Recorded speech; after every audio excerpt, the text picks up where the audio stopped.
Boa noite a todos e todas. Boa noite, Secretaria de Educação. Boa noite, gestores e educadores das nossas unidades educacionais. Boa noite a todos que estão acompanhando, seja do município de Almirante Tamandaré, Curitiba, arredores, porque a gente acaba divulgando para outras pessoas, né?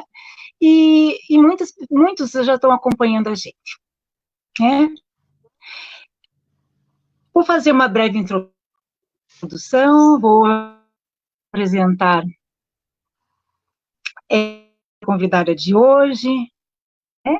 A live de hoje tem um foco na cultura, que vem muito a calhar com o nosso momento.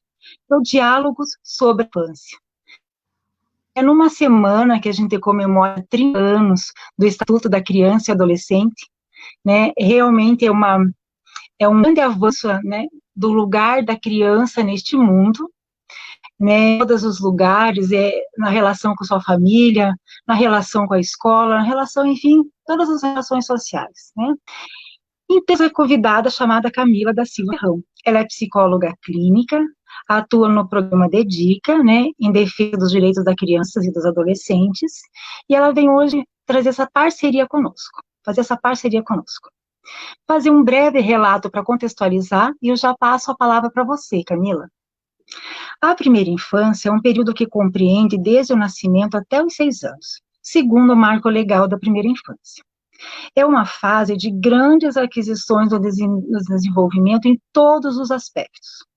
Mas as crianças que apresentam manifestações comportamentais que destoam, né, do seu grupo etário, trazem algumas inquietações, tanto para a família, como para os profissionais que acompanham essa criança no dia a dia. É uma live de muitas provocações nesse sentido.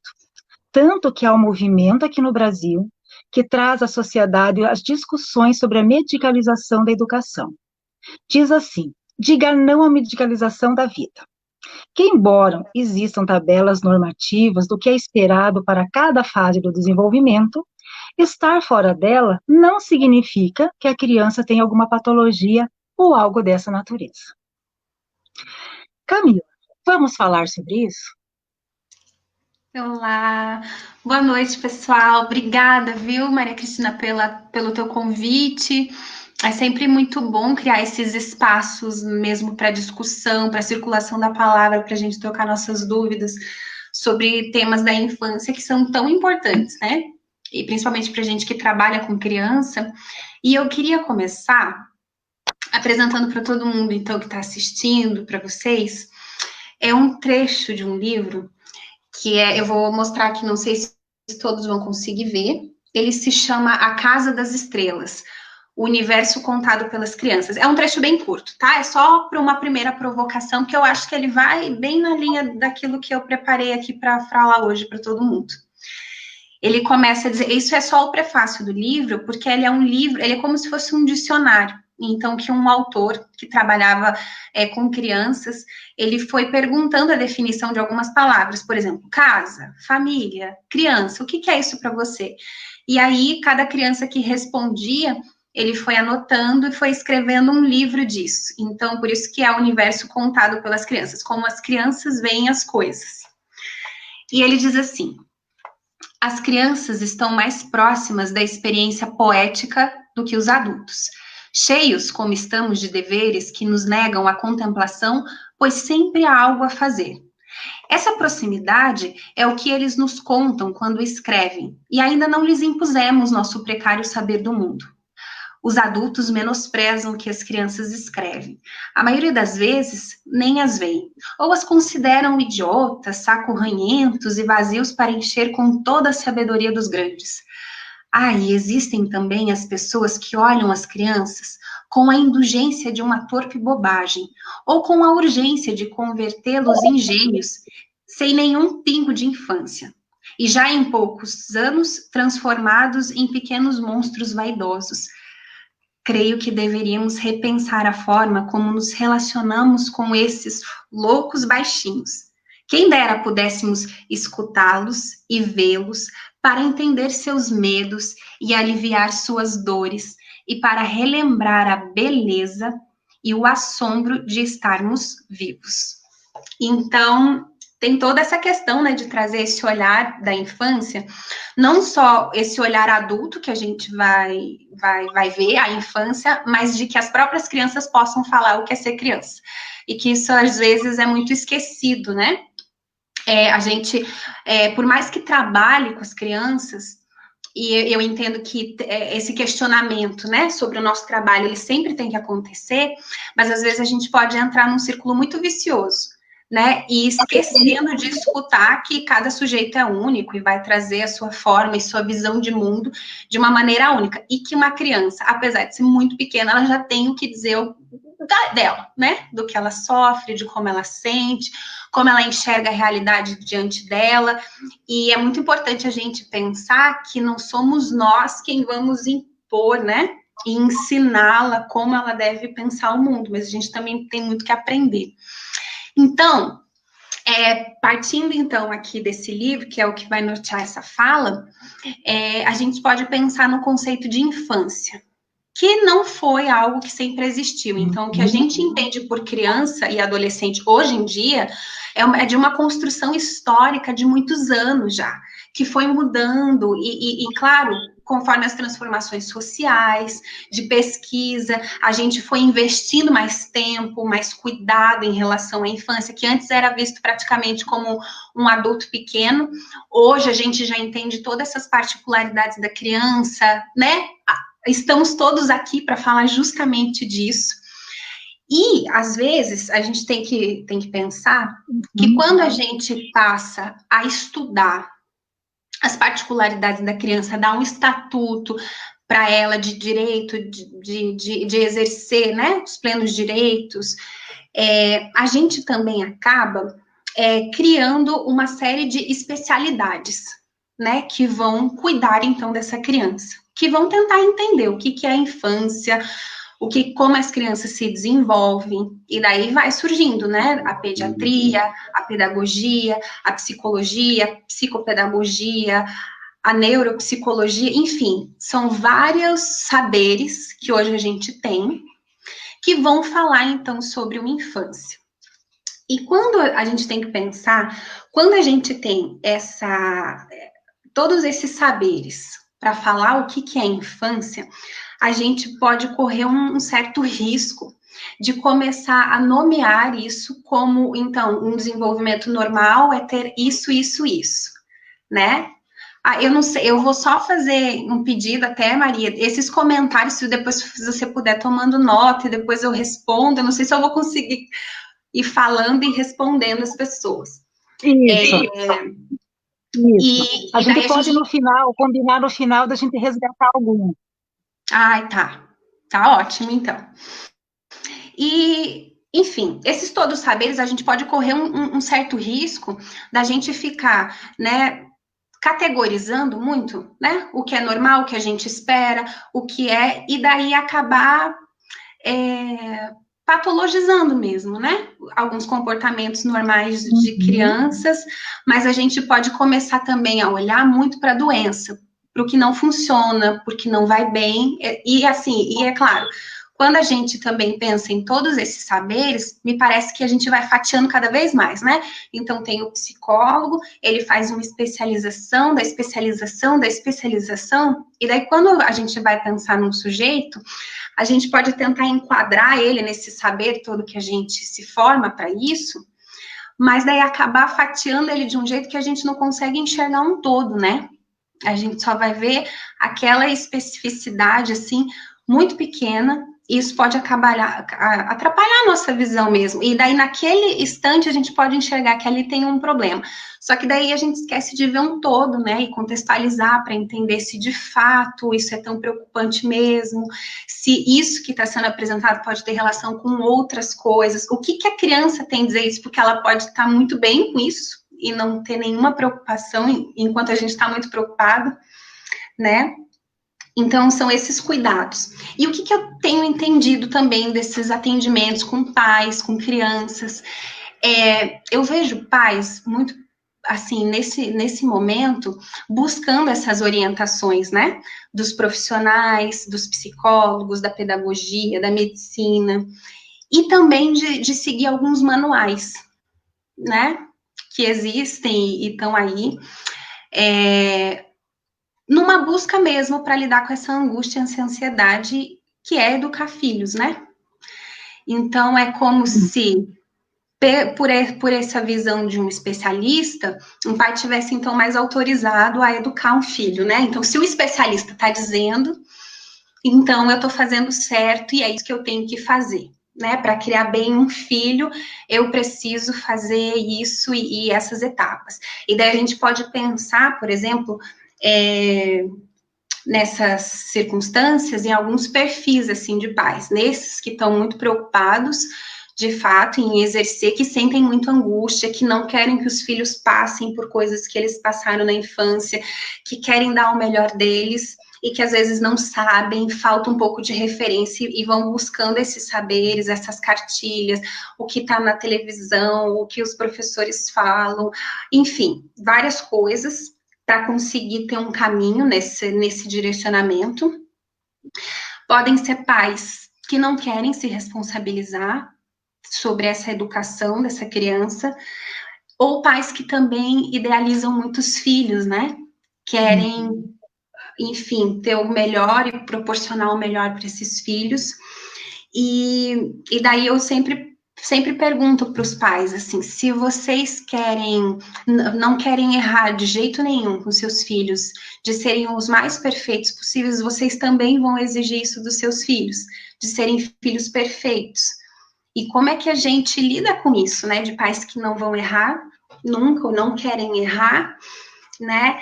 E daí, isso tudo que eu tô falando de perfis e desses saberes que vão ser consultados, eu não estou dizendo, até porque eu estou nesse lugar agora, né, de psicóloga, mas o quanto a gente precisa escutar dos pais, né? O que faz sentido para aqueles pais, o que faz sentido nessa educação, quais são as dificuldades que eles têm, não simplesmente dizer, olha, é preciso fazer isso, é preciso fazer aquilo, ou na maior dificuldade, né, de uma família, na educação de uma criança, ou de uma dificuldade de uma criança, já sinalizar que ali está muito errado e que algo tem que ser feito.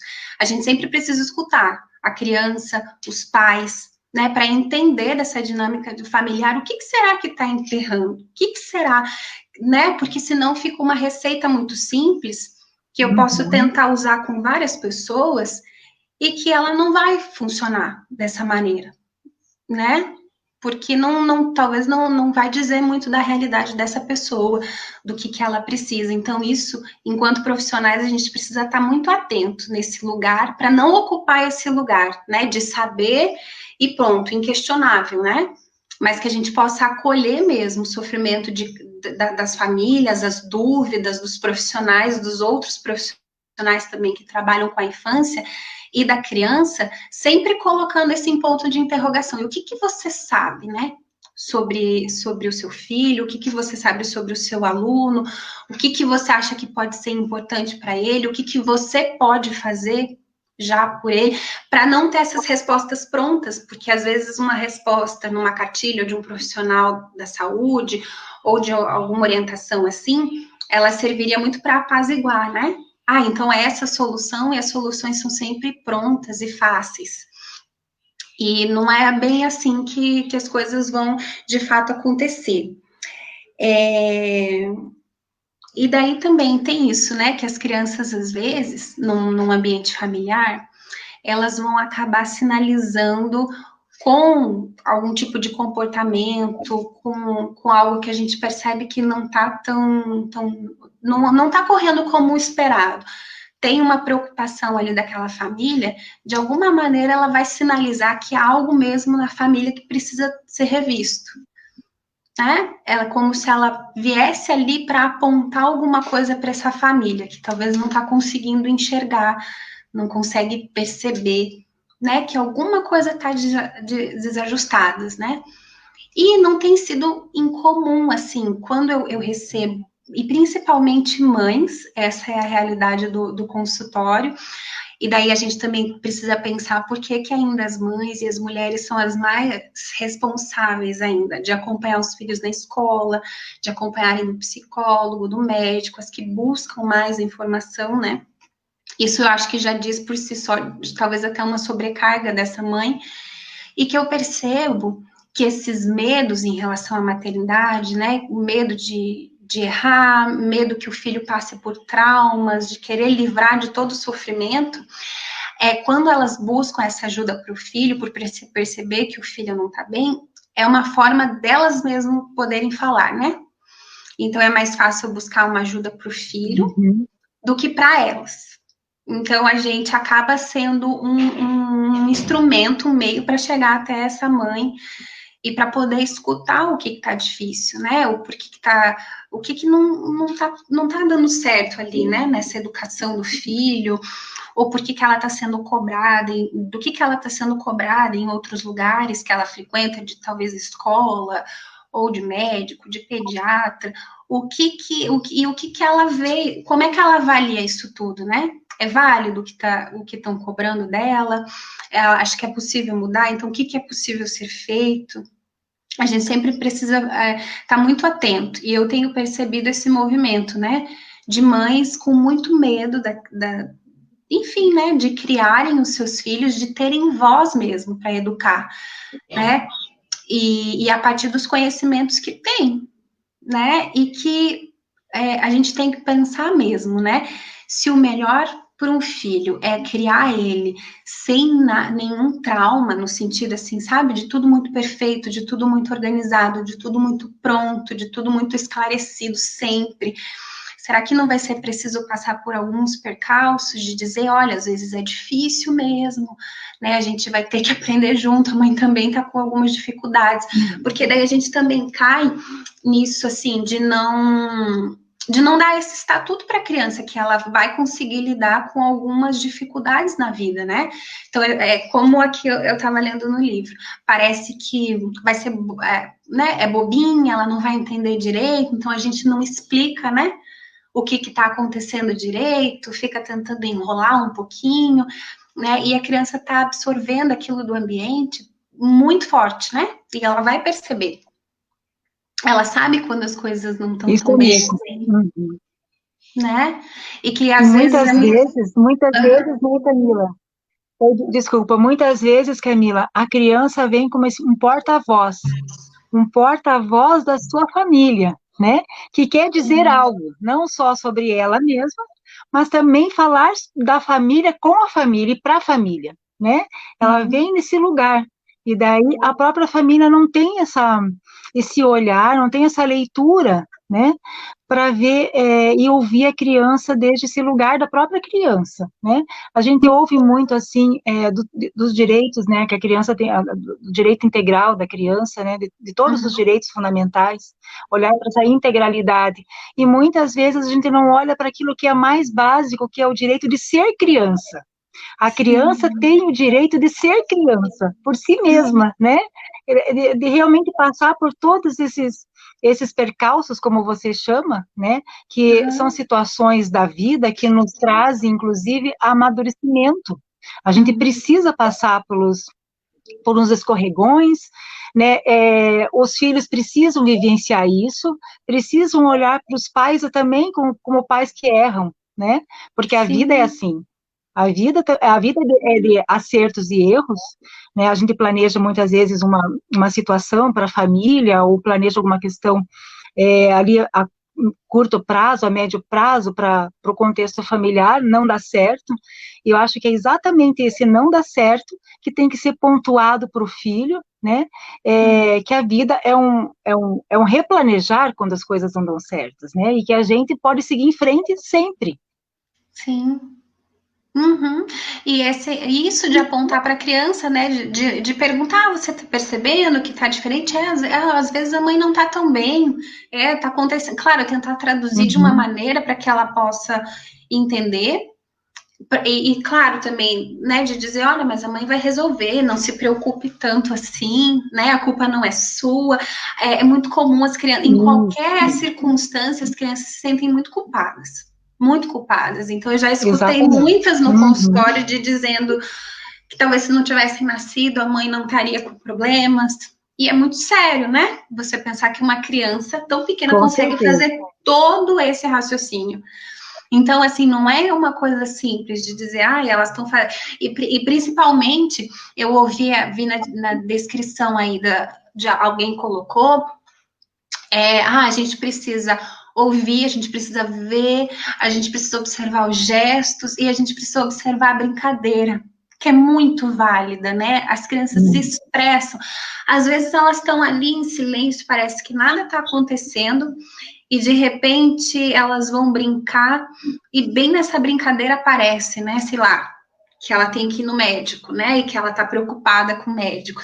E daí ela vai brincar justamente de médico, e o médico é mau, e tá, né? Enfim, vai fazer alguma coisa ali para tentar dar conta e elaborar disso que ela tá com medo, disso que ela tá com angústia, né?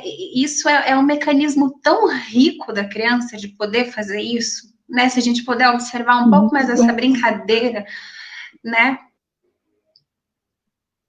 Eu achei que você ia falar alguma coisa, Maria. É maravilha, E exatamente isso. Eu ia colocar também. Que é brincadeira, o contexto, né?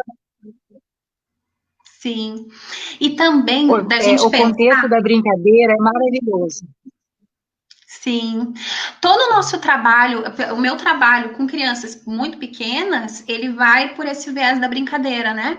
E que dali eu vou questionando elas, eu vou querendo saber das teorias, porque eles vão formulando teorias sobre várias coisas, e que são extremamente interessantes, não são coisas bobinhas, são coisas que eles ficam maquinando, né? Ficam pensando e elaborando, é como se fosse uma investigação. Eu digo sempre, assim, parece que quando a gente é muito pequeno, a gente é um investigador, é como se fosse um pequeno cientista que vai, né, vendo tudo, e claro, com o passar do tempo, parece que isso vai, a vida vai nos educando para deixar de fazer essa investigação, né? E uma coisa que eu também queria colocar é que às vezes a gente tem que ver essas demandas que a criança traz, que nos causa até um certo desconforto, né? Que podem ser muitas demandas de amor, né?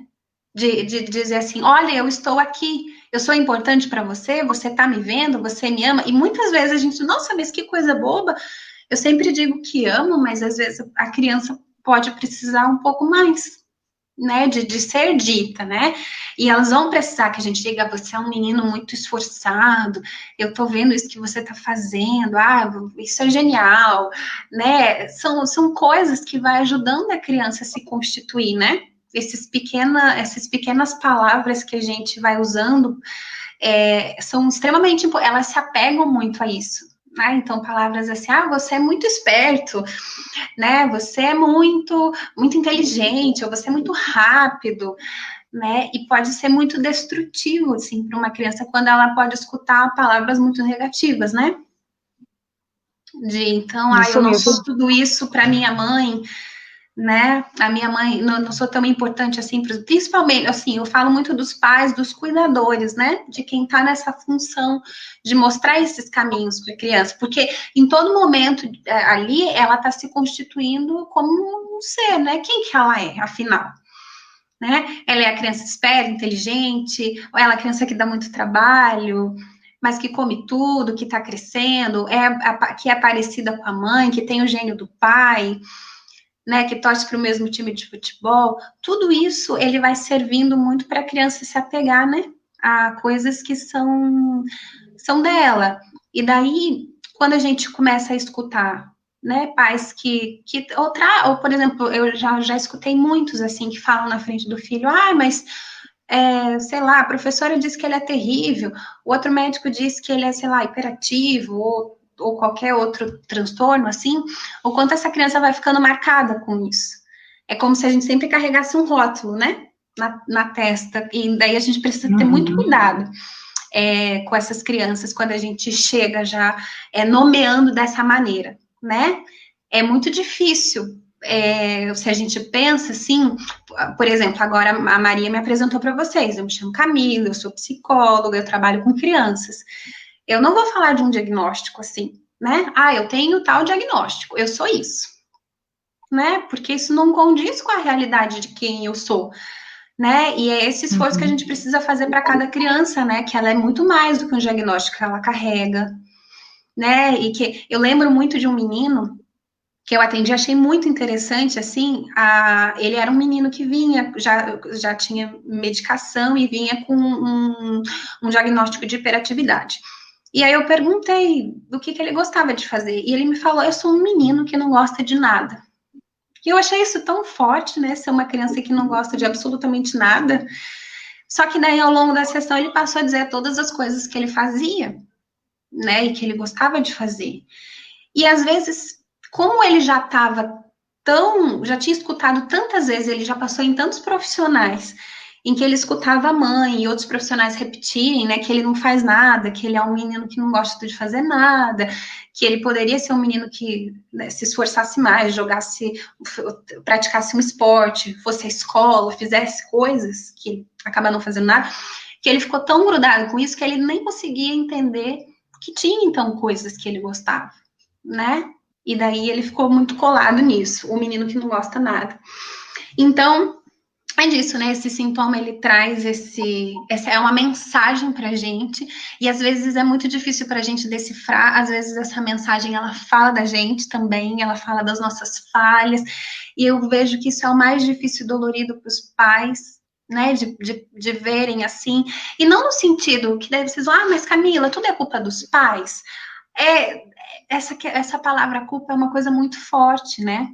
Mas eu vejo também como uma oportunidade do filho abrir questões que talvez estavam muito silenciadas na gente, né? Eu sempre digo, assim, que a maternidade me parece que ela é uma maneira de abrir para a mulher, principalmente, que está ali em contato, né, com o filho numa vivência muito intensa, que exige, né, de uma criança que exige muitas demandas, abrir questões que talvez antes fossem impensáveis, né, em relação à vida, o que é importante, o que ela idealiza para o futuro, e no mesmo tempo de ir se separando desse sujeitinho, né, dessa criança, suportando ele crescendo, se diferenciando dela, vendo essa criança aí, né, que não é algo que é simples, né, às vezes a mãe quer ter esse bebezinho ali para sempre mudar, que também é uma identidade, né?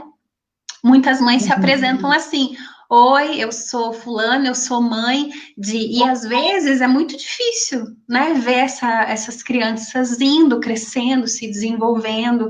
Então, assim, é tão complexo. Né? Ao mesmo tempo é muito ruim, porque parece que está muito grudado, a gente perde a nossa individualidade enquanto sujeito, porque é mãe, em primeiro lugar, mas também quando vê o filho crescendo e se desenvolvendo e indo, também é difícil, porque você está muito grudado nisso, então o que é ser alguém para além de ser mãe? Então, por isso que eu digo, essa escuta dos pais, ela é importante porque a criança está sinalizando alguma coisa que os pais precisam, né, se escutar também, né? E que daí eu vejo que esses manuais, seguir orientações, vai muito numa contramão, assim, de buscar um lugar seguro, de buscar garantias, de buscar, enfim, certezas, né? E me parece que uma criança, ela nos convoca a lidar com com os nossos furos, com as nossas falhas, e que daí, por isso que eu digo, o quanto é importante quando a gente pode falhar, porque daí a gente não precisa ter filhos perfeitos, né? Se a gente é perfeito, a gente vai querer filhos perfeitos. E daí a gente pode mostrar, olha, a gente erra, mas a gente aprende, a gente muda, enfim. Deixa eu ver o que mais aqui que eu posso falar. O que eu tenho percebido, eu vou falar um pouquinho desses diagnósticos, né? Em relação à infância.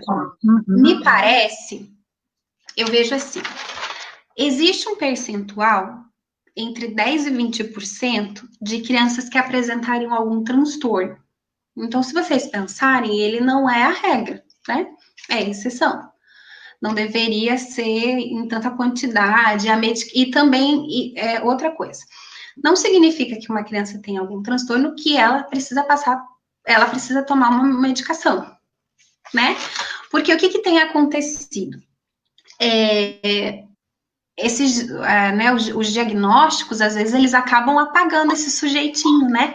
Que tá ali, porque às vezes ele é muito bom em algumas coisas, que nem esse menino que eu disse. Ele era muito bom em algumas coisas, mas em coisas que o mundo adulto estava cobrando dele, ele não era tão bom assim, né? E acabava sendo um menino que não gostava e não sabia fazer nada, né?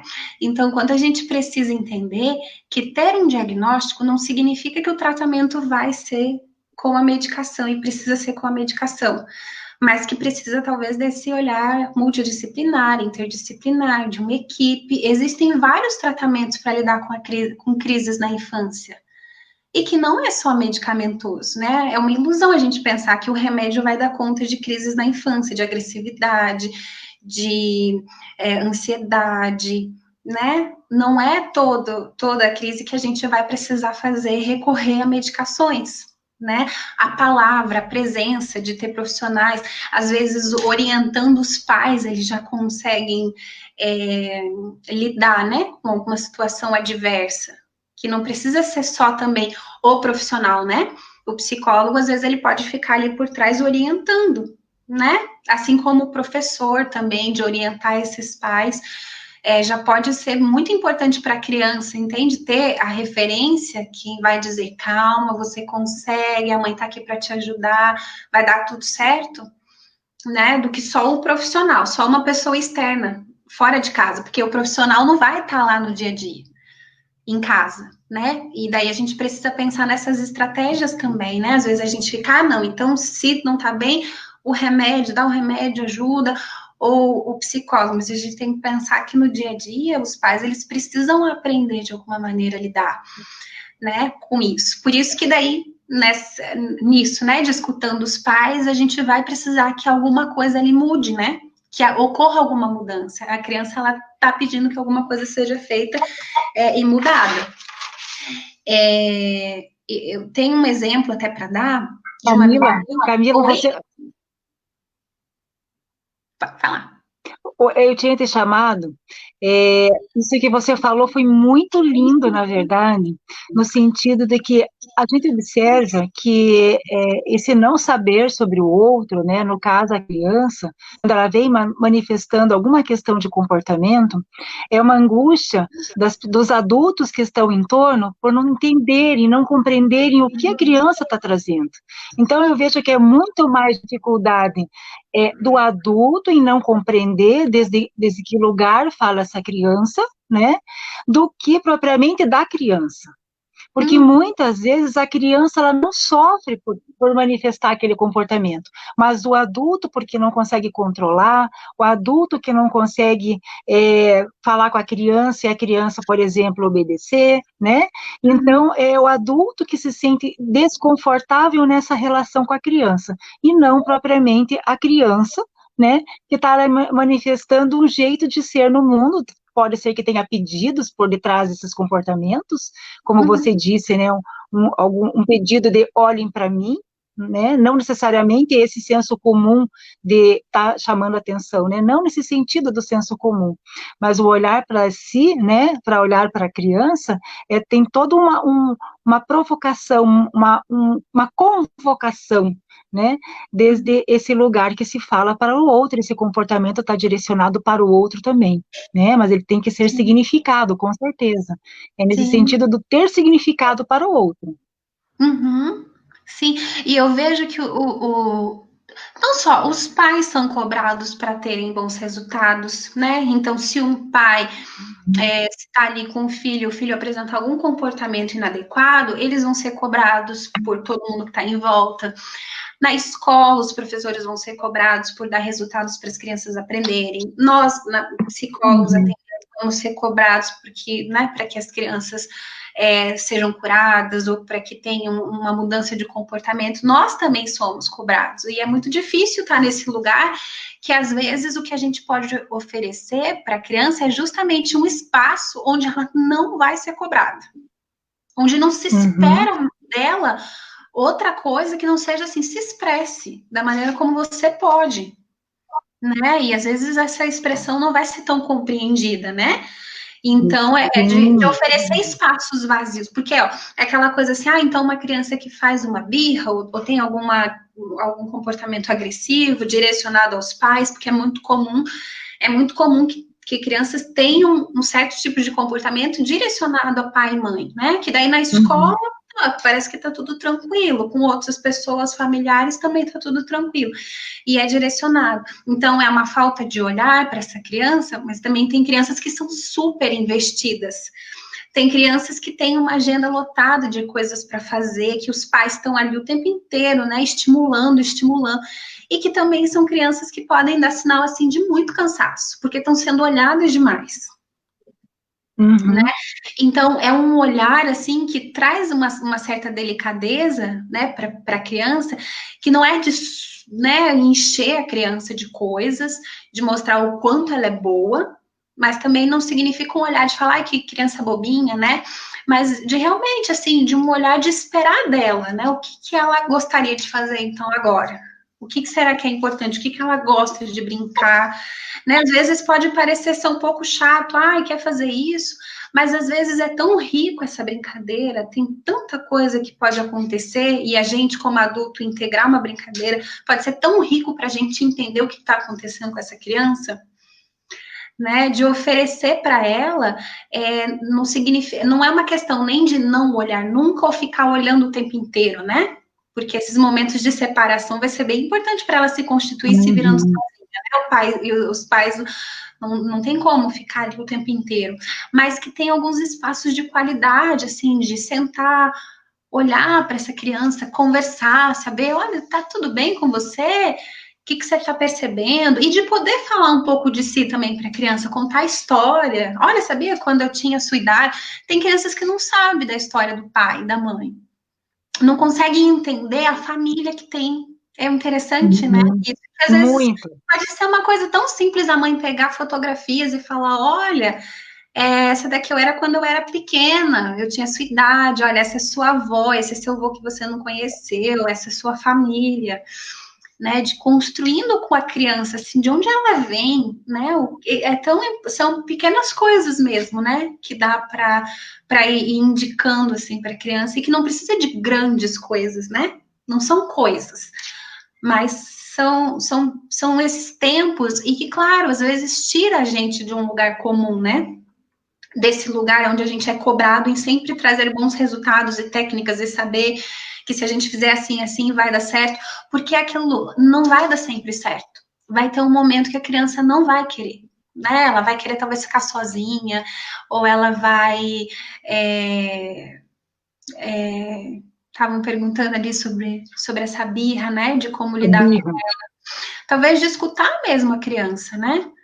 O que você quer? Bom, enfim, aqui tem várias maneiras. Talvez eu teria, assim, né, de escutar um pouco mais onde isso acontece. Isso é importante você observar.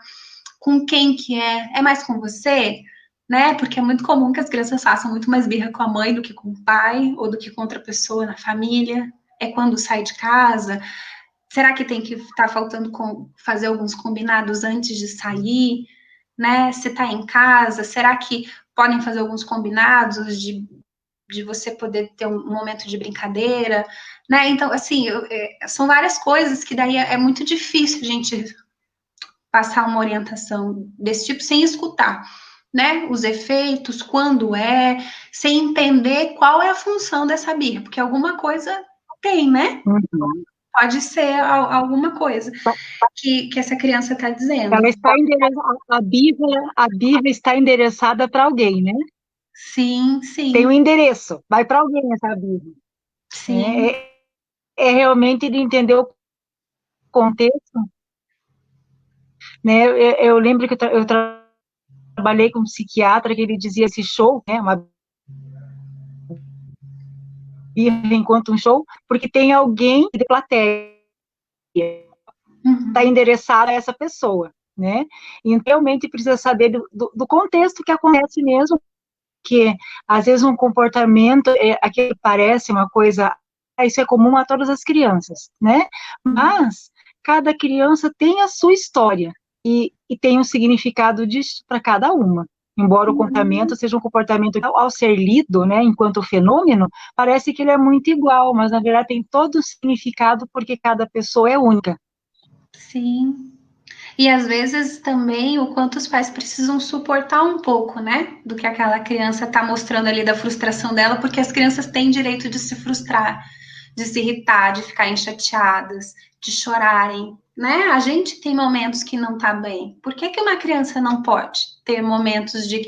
E claro, ela não era diferente, a gente pode dizer assim, olha, e é interessante porque, mesmo sendo adultos, muitas vezes a gente pode dizer, eu tô com um problema no trabalho e não tô bem. Mas nem sempre é isso que vai acontecer. Às vezes a gente vai ter uma dor de cabeça, uma enxaqueca, um sintoma no corpo, né? Um cansaço, enfim, vários sintomas que a gente pode ter, porque nem a gente consegue falar sobre o que está se passando com a gente. Então, que dirá uma criança, né?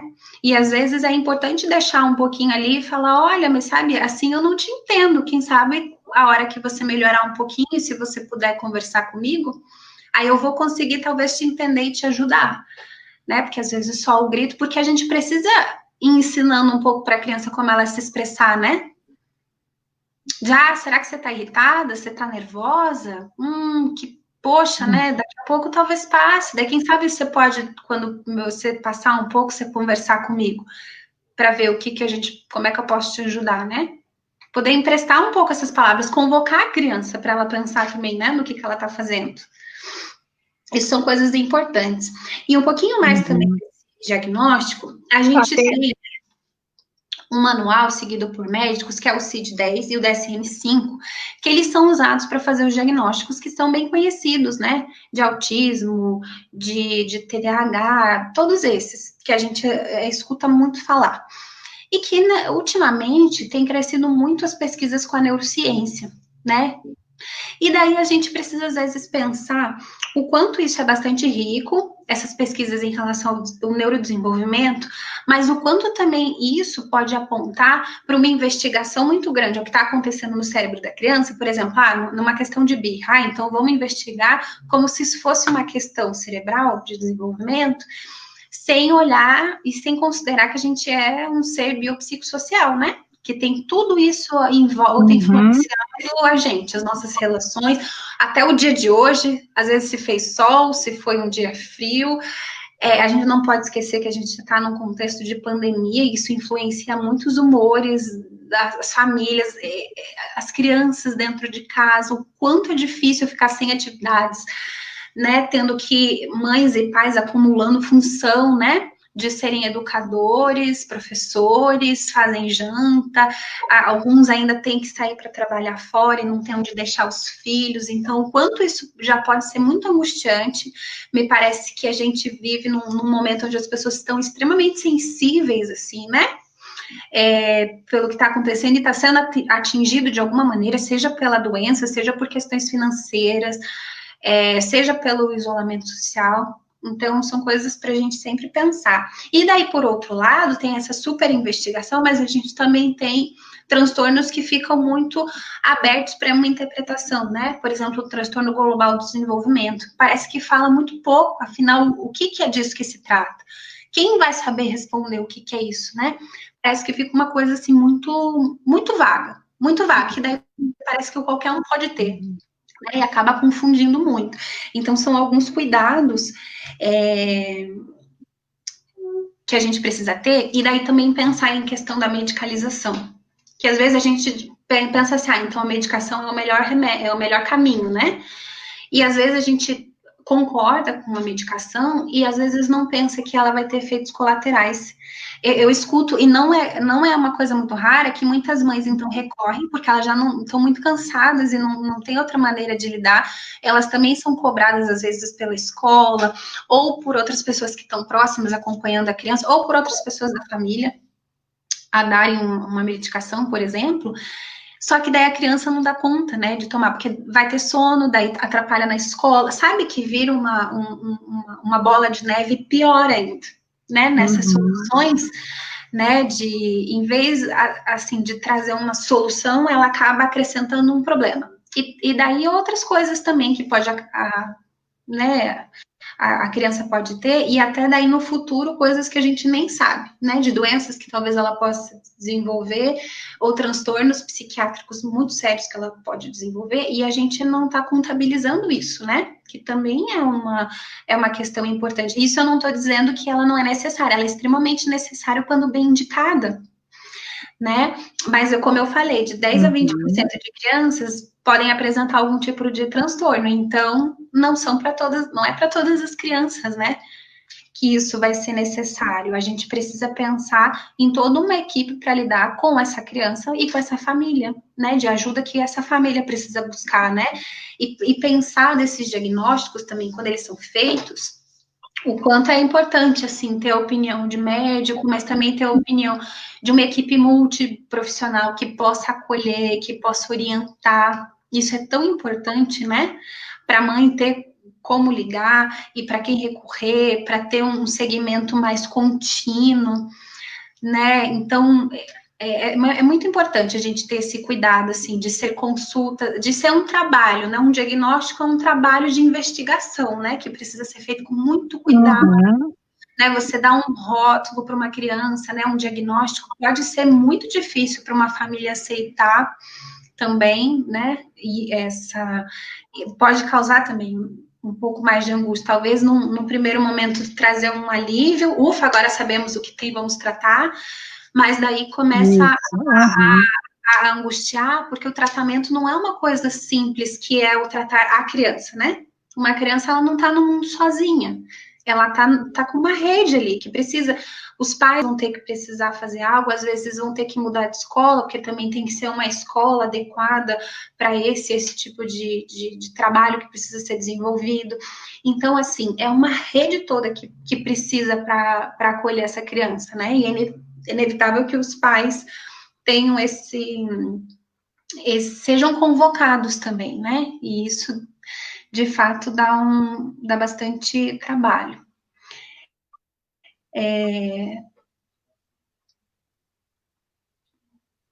Eu acho que é um pouco disso que eu queria também só dar uma pincelada, que às vezes a gente também fica com essa ideia de que é o melhor para a criança quando a gente pode dar vários atendimentos para ela, né? Que ela tem ali, talvez, ou a medicação, mais, enfim, várias terapias, e que pais que podem acreditar e fazer isso com a melhor intenção de sempre oferecer o melhor. E daí, isso fazendo um gancho até, tá, algo que a gente vive em relação às tecnologias, né?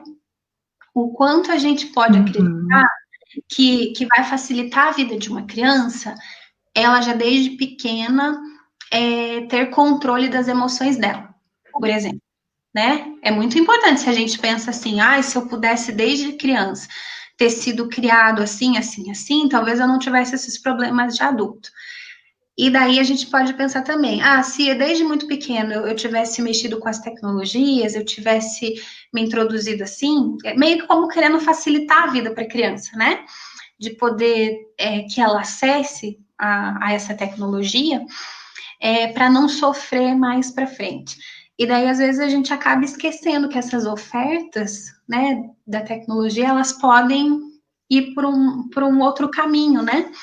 De não estimulando a criança, né? Nessa brincadeira, quando eu citei que ela é extremamente importante da gente poder brincar, eu cito aquelas brincadeiras assim, de brincar com água, de ir por quintal, de sujar o pé de barro, de lama, na grama, de construir o brinquedo. Às vezes não tem brinquedo nenhum, tem uma caixa de papelão e ter que inventar alguma coisa com isso, de pôr para trabalhar mesmo, né? Porque é muito legal, né? Ter um carrinho de controle remoto, é muito legal ter uma bonequinha que fala, mas às vezes aquele brinquedo parece que brinca sozinho, né? Parece que você aperta um botão e ele faz tudo sozinho.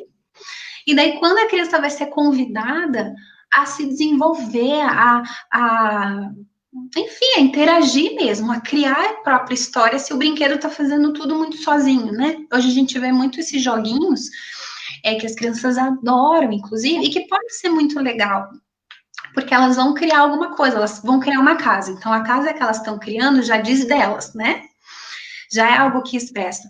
Mas é claro que tem muitas outras coisas, quando elas ficam muito tempo expostas, né, a essas tecnologias, tanto nos joguinhos ou na frente da televisão, são coisas que são ali inanimadas, né? Estão fazendo sozinha, elas não estão participando muito ativamente. E aí a gente precisa ter esse cuidado e esse convite para a criança, assim, né? De oferecer outras alternativas. Porque às vezes a gente pode pensar, ah, mas só quer ficar no videogame, mas talvez se a gente oferecer um pouquinho, né? E estando presente, talvez isso possa ser importante para a criança, né? Dela falar, nossa, poxa, é muito legal brincar com meu pai, é muito legal brincar com a minha avó, é muito legal brincar com alguém que está ali brincando mesmo, se divertindo com essa brincadeira. E eu queria até falar de alguns sinais, assim, é claro, né? Isso a gente sempre precisa se atentar à individualidade, à singularidade de cada criança, de cada família, e talvez de prestar atenção, né, em mudanças muito bruscas de comportamento das crianças. Será que elas estão expressando o sofrimento, né, com um comportamento que está causando algo de incomodando ali a família, né? Que mensagem é essa? E será o que aconteceu? Será que a família está vivendo um momento difícil, de luto, de doença, ou uma separação, ou até uma questão de violência mesmo com a criança, ou algo na escola que não está né, não tá tão bem assim? A gente precisa ir investigando a origem disso, né? E daí ficar muito atento mesmo, né? A essas dificuldades de socializar das crianças, a agressividade, a irritabilidade contínua, né? Porque assim, ah, mas meu filho, ele é muito irritado. Mas, tem uma justificativa? Então não é à toa. Talvez a gente possa, de uma maneira, escutando ele, vendo a mãe, de lidar de uma outra maneira, né? Para que fique mais calmo, para que ele possa usar essa irritabilidade em outro momento, né? Que não é só responder dessa forma muito irritado, muito agressivo. Por exemplo, de observar nas crianças. Então, se isso é muito contínuo, né? Se chega a atrapalhar a criança, tá atrapalhando a criança em alguma coisa, tá incomodando os pais, porque é importante a gente poder entender, né? Se incomoda os pais, talvez os pais precisam buscar uma orientação, mas primeiro para serem escutados, né? Antes da gente ir lá já direto e fazer um trabalho com a criança, de começar com os pais. A Dalva falou que sim, né? Os professores fazem essa leitura antes. Sim, porque estão ali muito próximo, né? Podem orientar, sim. E às vezes, o que eu já percebi também, que os professores ficam angustiados e também ficam convocando esses profissionais, né? De encaminhando, e que talvez possa ser que os professores, com essa visão de chamando a família, de trabalhando da escola, já possam prestar esse serviço, orientar essa família, entende? Porque daí parece que fica uma coisa, como eu posso dizer, não de você, evitando mesmo uma patologização dessa infância, né? De que a própria família consegue, se não está dando conta, o professor viu, o professor mesmo consegue, ou se está um pouco difícil, talvez a equipe toda pedagógica da escola, aí se está mais, sabe, assim, indo aos poucos, mas assim, não não, a criança não está conseguindo aprender aqui, a ler já vai para um neuro, por exemplo, né? Coisas. Né, eu tenho uma menina que não estava conseguindo aprender, e esse já foi o primeiro passo. A escola, a pedagoga já foi e indicou para um neuro. E daí a gente pensou, poxa, mas né, tem toda uma questão familiar, uma dificuldade de aprendizado, mas não foi nem tentado antes um reforço escolar. E claro que daí eu também sei que a escola tinha essa dificuldade, porque não tinha contraturno, então teria que mudar de escola. Assim, é tudo muito complexo, né? Mas se a gente pensa assim, por que a gente pode dar os passos pequenos, testar outras coisas, antes de chegar lá já pensar numa doença? A gente sempre parece que aponta muito, se algo não está funcionando, a criança é doente, né? Tem alguma coisa que está desajustada, e não algo que talvez a gente possa mudar ali, e talvez uma mudança de escola, ou essa orientação com os pais, alguma coisa que não vá já indicar, porque a criança fica marcada com isso, né? Ela não Uhum. sabe o que é esse médico, mas sabe que é na cabeça. Então, assim, é um problema que eu tenho na cabeça e que eu não aprendo. E às vezes não é, né? E é muito comum que não seja nada, né? Que vai fazer um monte de exame e que não é por aí, né? E que daí, como a criança já passou por toda essa investigação, ela fica marcada mesmo. E é difícil depois, porque daí o que a gente precisa? Questionar muito, né? Ela, será que é mesmo assim? O que está acontecendo? Por que não está dando conta de aprender? O que está difícil na escola? Então, acho que são isso, assim, a autoagressão é muito importante a gente ver, Uhum. e me parece que isso está acontecendo com crianças cada vez pequenas.